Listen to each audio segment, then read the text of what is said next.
Hi everybody, Beck Robinson here, and this is session 4 of the Insider Live. I'm so excited to wrap up this time that we've spent together talking about how to build a passion-centered business.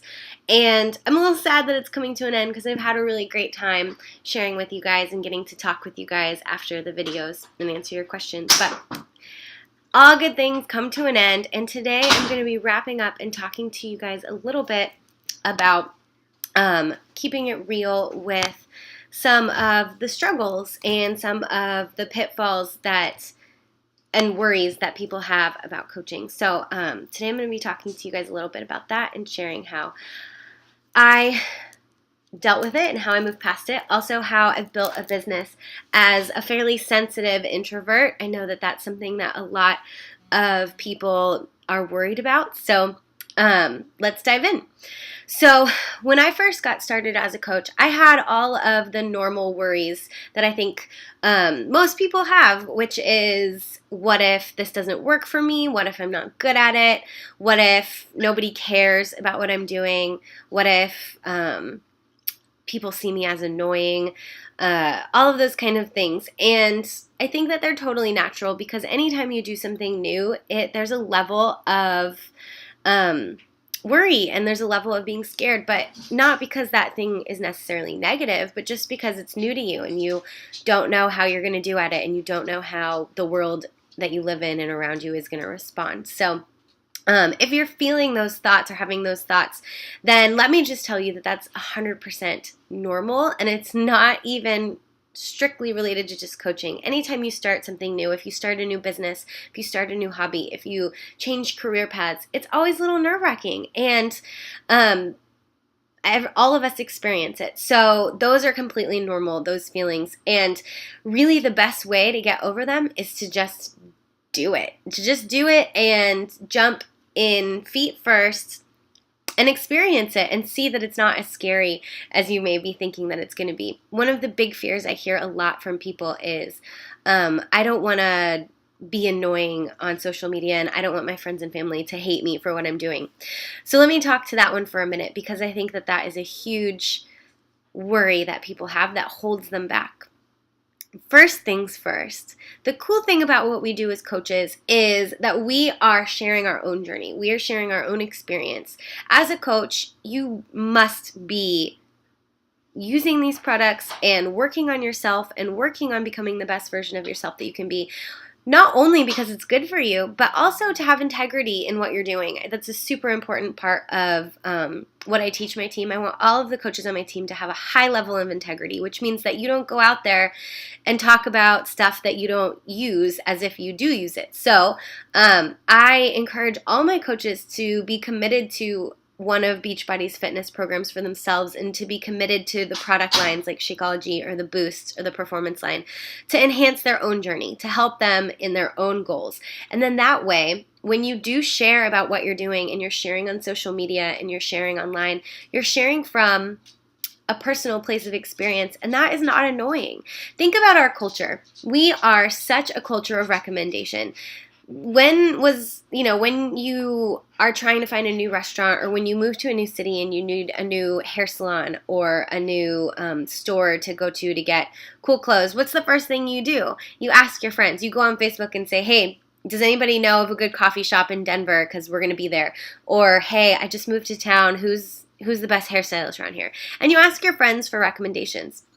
When you go and you see a really great movie, or you go to a restaurant that opened in town, a brand new restaurant, and you have this incredible experience, do you feel bad or do you worry about telling other people about it? No, you don't. You go on Facebook and you say, oh my gosh, Star Wars was the most amazing movie I've ever seen. J.J. Abrams was incredible. Everybody needs to go see it.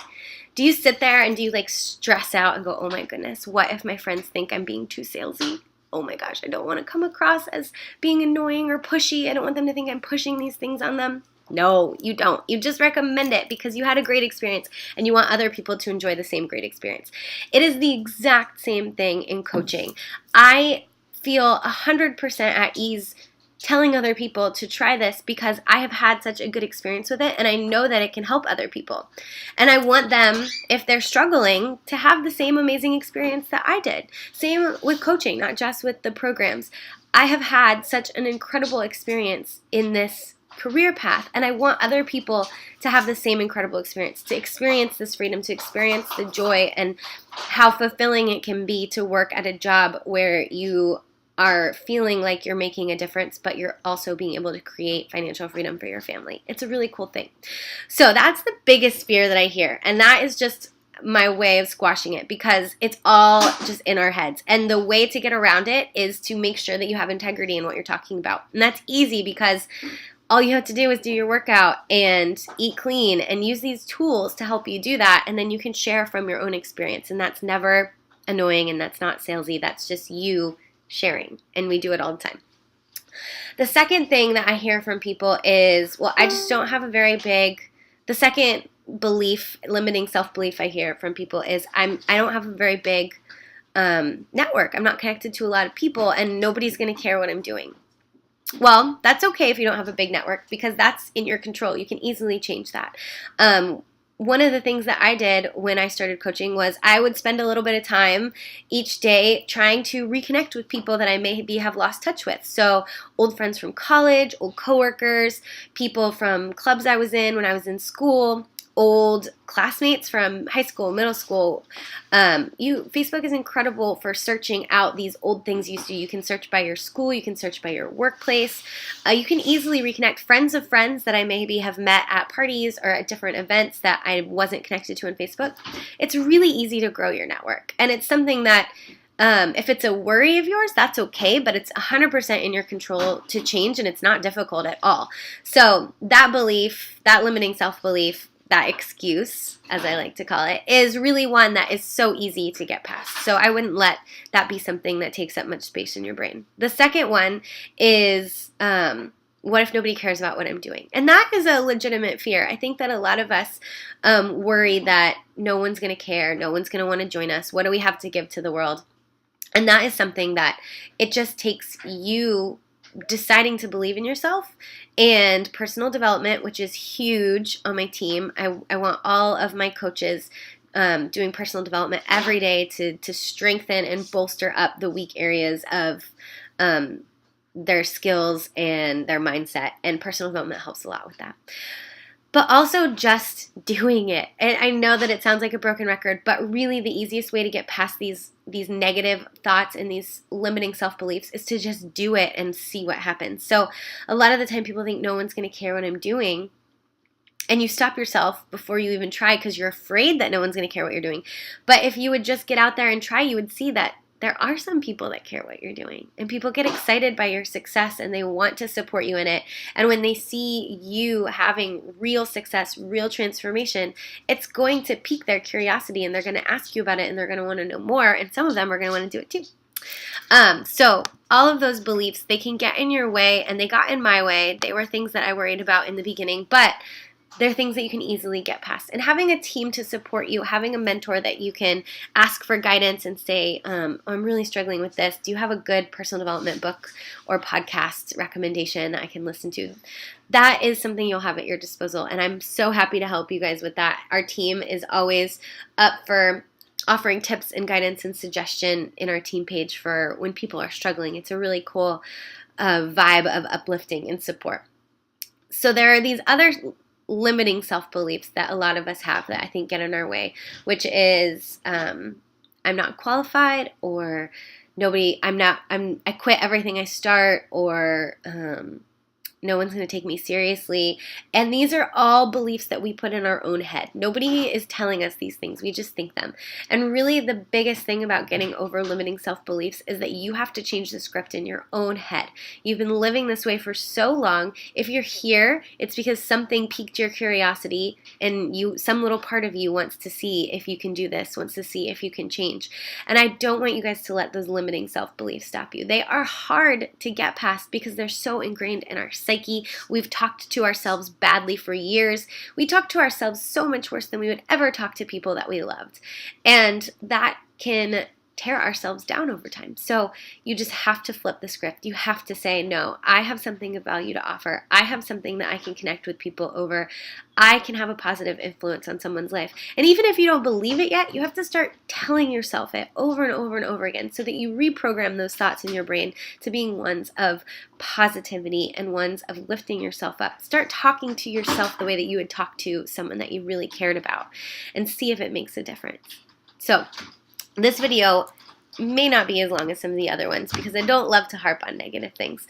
But next up, I want to talk about how I manage social media as a sensitive introvert. So social media is the best thing in the world to happen to introverts because it is so much easier for us to communicate our thoughts and feelings online when we have time to process them out and to get them out, and when we don't feel like we're standing in this room of strangers. So yes, putting stuff out online is like talking to a ton of strangers, but you have this boundary of your computer screen to help you feel safe. So if you're an introvert and you're thinking, I can't do this because I don't really love talking to people and it makes me nervous, then let me tell you that this is the best job to ever happen to you because it is so easy to talk to people online, so much easier than it is in person. So if that's something that you're worried about, let me just tell you that this is going to be awesome for you. You're going to love it. But now if you are a sensitive person, now this is where it can be a little tricky because I am sensitive, and putting stuff out there, it can be nerve-wracking when you're sensitive because if somebody says something that's a criticism or is a little harsh, or even if not enough people respond to it, you can start to get really nervous inside. So that's something that I deal with, and it's something that I have worked on with personal development and just learned through experience. And it's something that I'm happy to help you with as a coach and share what I've done to get over it. But I'll give you a little bit of insight here so you know from the very beginning.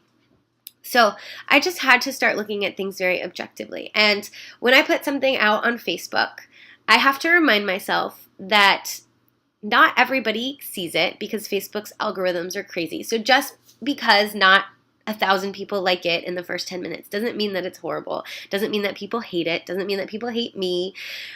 Just because someone says no when I ask them if they want to join a challenge group doesn't mean that they hate me. Doesn't mean that they think I'm stupid. All of those negative thoughts that we tell ourselves when we're sensitive. And I think that the best thing that you can do is desensitize yourself. And this is basic like Psychology 101, but desensitizing means that you just do something over and over and over again till you stop being sensitive to the outcome or to what happens. So for me, it meant that I just had to keep posting and sharing and sharing and sharing until the outcomes didn't really affect me as much anymore. I had to keep inviting people to join me until hearing people say no didn't bother me anymore. And one of my favorite examples that I heard that helped me so much as a new coach to emotionally separate myself from the work that I was doing, in a good way, not in a bad way, emotionally separate myself from the outcomes of the activities that I was doing, was this example. So let's say you're at a restaurant, a breakfast restaurant, and the meal's going on, and your waiter comes and they say, hey, do you want more coffee? Do you want some coffee? Because they come around with those coffee crafts all the time. And you look at your cup and you go, you know what, I'm kind of good. I don't really want any more coffee right now. And so you look at the waiter and you just say, no thanks, I'm good. And the waiter says, okay, and they keep moving on. Now, does that waiter go into the back after you told them no and start crying to themselves and go, I'm a horrible waiter, I'm just not cut out for this, that person thinks I'm annoying, that person thinks I'm salesy, that person thinks I'm nagging them, that person hates me, or they never want to hear from me again, I'm just going to go crawl in a hole because I'm horrible at this, I quit? No, that waiter goes, okay, and moves on to the next table because that waiter is not emotionally connected to your response to them. They don't judge their success or failure as a waiter over whether or not you said yes to more coffee. And it's the same thing in our business. We have a solution. We have something that we can offer people that can help them. And it is not necessarily for everyone, and it's not necessarily right for people at every given moment in their life. Sometimes there may be someone who this could really help them. They may really need it, but this just isn't the right time for them. But 6 months from now, it might be the right time for them. So it's your job to still be there and still be ready to help them. So maybe you ask them now and it's not the right time for them to have that coffee. And so they go, you know what? I'm not really interested right now. It's your job to be the waiter and to go, okay, that's cool. And to come back around again later on and ask again and not crumble into a mess of emotions, thinking that nobody likes you, nobody cares about what you're doing, nobody supports you, everybody thinks you're annoying, everybody thinks that you're nagging them. No, that's not what the waiters think, and that's not what we need to think either. That example helped me so much to get in the right mindset. And once I switched my mindset to that and stopped being so sensitive to each and every reaction I had from people, my business skyrocketed, because I don't need to necessarily hear yeses from every single person that I talk to. I need to hear yeses from the people that need it, because I'm going to be able to help them. And my success in this business comes from how many people I can help. So I want to work with people who are willing. I want to work with people who are ready. And if they're not ready yet, that's okay. It doesn't hurt my feelings. I wasn't ready yet for a while either, and then I was. And then when I was ready, I was ready. And I want to work with people who are ready. So that's how I got past it, and I know that you can too. Now our whole session has come to an end. I've had such a great time chatting with you, sharing. I want to spend a couple minutes answering some questions that you guys asked me privately via messages for everybody, because I know that if one person is wondering about it, surely someone else is too. And I just want to make sure everybody's questions get answered. This is a great segue into my last little bit anyway. So I had a couple of people ask me, what is the process for becoming a coach? How do you get started? It's a great question. So it kind of depends. There are two ways that you can get started as a coach. The best way is that you can sign up as a coach at the same time that you get your first challenge pack. And the challenge pack is basically your own program in Shakeology. So it's what you need to have that integrity that I was talking about. You need to be committed to a workout program so that you're working on your own fitness goals, because that's what we do as coaches. We're constantly working on becoming the best version of ourselves we can be. We're using these tools, and we're then sharing about them. So you need to get your own program in Shakeology. The cool thing about this is you're not having to buy a ton of products to resell. You don't need to have inventory. The only thing you have to buy is the stuff that you're going to use yourself, and it's your workout program in Shakeology. And that workout program is yours to keep forever, obviously. And the Shakeology you're going to drink. So you're basically buying meals for yourself in this kit. So you get your challenge pack for whichever program you want. And when you do that, you can sign up as a coach at the same time for free. And they waive your coach sign-up fee, which is normally $39. So that's pretty cool.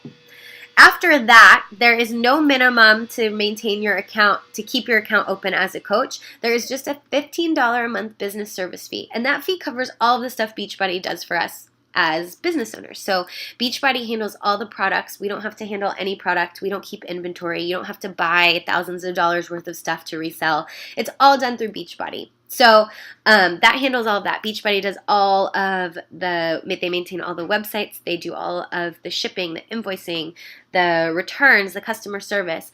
We don't do that. We're more advocates, cheerleaders, and mentors. We're not necessarily the people that do all of that back-end business stuff, which is really cool as a coach. It takes a lot of pressure off of us, helps us to not have to deal with all of the ins and outs of the business side. So that's what that business fee does. And it will be just auto-deducted each month to keep your account open as a coach. And that's it. The second way of signing up as a coach is if you've already purchased a challenge pack in the past. Let's say you've done a challenge group and you're thinking about maybe becoming a coach. You can still become a coach for free technically, but you do have to sign up as a coach and pay that $39 fee. You don't necessarily have to buy another challenge pack. You can just pay the fee.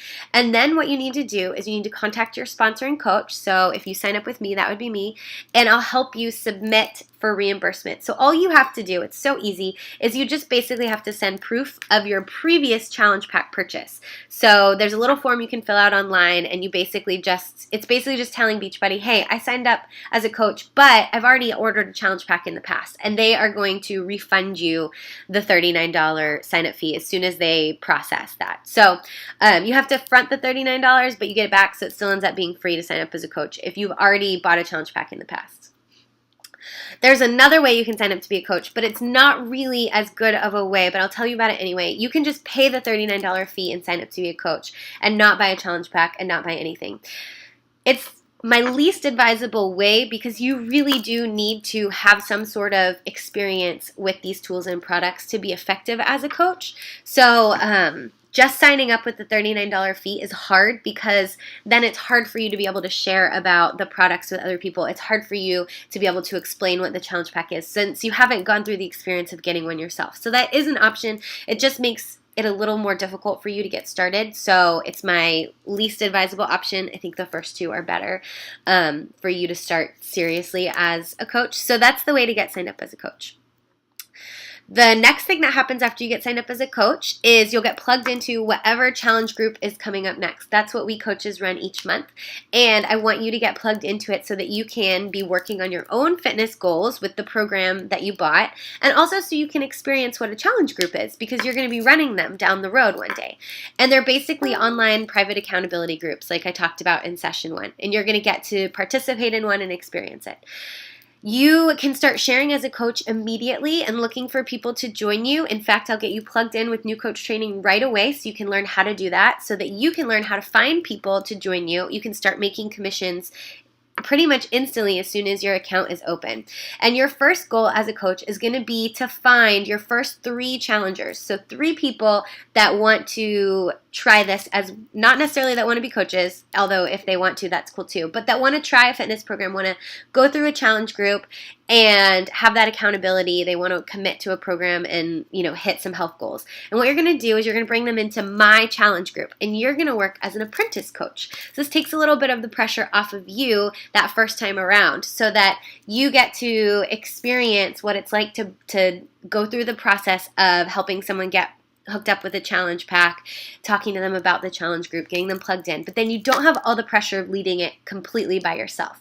So what you'll do as an apprentice coach is you'll bring them into my group, and then you'll make sure to be supporting them, to go in every day, and when they post their check-ins, to make sure you like and respond to it so that they know that you see them and you're encouraging them. If they have questions in the group and you know the answer, I want you to go in and answer before I do, just so you get used to feeling what it feels like to be leading these people and to be their coach.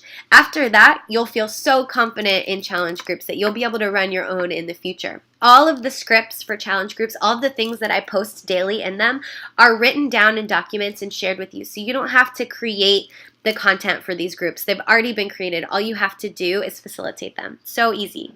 And you can tweak them and make them your own and theme them however you want. You can make it fun. You can make it you, which I highly suggest you do, because people are going to be signing up with you because they like you. So that's how you get signed up to be a coach. Next, I want to tell you about an exclusive training opportunity that I have coming up. So New Year's, the first 3 months of the year, is our busiest time of year as coaches, because it's New Year's resolution season and we're heading into spring and summer. So people are past the holidays and now they're thinking forward. They're looking at a new year. They're filled with all of this potential and excitement. They're setting new goals, and they're also looking ahead towards spring break and summer vacation, and they're ready to undo the damage that they've done this time of year, and they're ready to get in good shape. So what I want to do is help you guys be ready to take advantage of that and start your businesses really strong. So I have a new coach training that I'll give you right away that you can go through now, and then right after Christmas, I'm going to be starting what I'm calling Business Starter Bootcamp, and it's going to help you put into motion all of the things you learn in new coach training so that you can find those first challengers, and so that you feel so confident going into the new year to be able to help people and to be able to really, really start your business strong and confidently in the new year, and just take advantage of all of that incredible activity that's happening those first 3 months of the year. If this sounds like something that you want to do, please send me a message right away so that I can get you registered, signed up, get you plugged into the right places. I know that this is a crazy time of year because Christmas is coming up. So don't freak out, because nothing is starting. The training doesn't start till after the holidays, but we can go ahead and get you plugged in and signed up now so that you're just ready to go. So send me a message. If you have any more questions, please feel free to ask. I'm an open book. I'm happy to answer them all, to help you as much as I can. And if you're ready to go, just shoot me a message and I will get you plugged in. Thank you guys so much for joining me for the Insider Live. I hope that you loved it. I hope that you got a little insight into what building a passion center coaching business looks like. Thank you for giving me some of your time. I hope you have a wonderful holiday.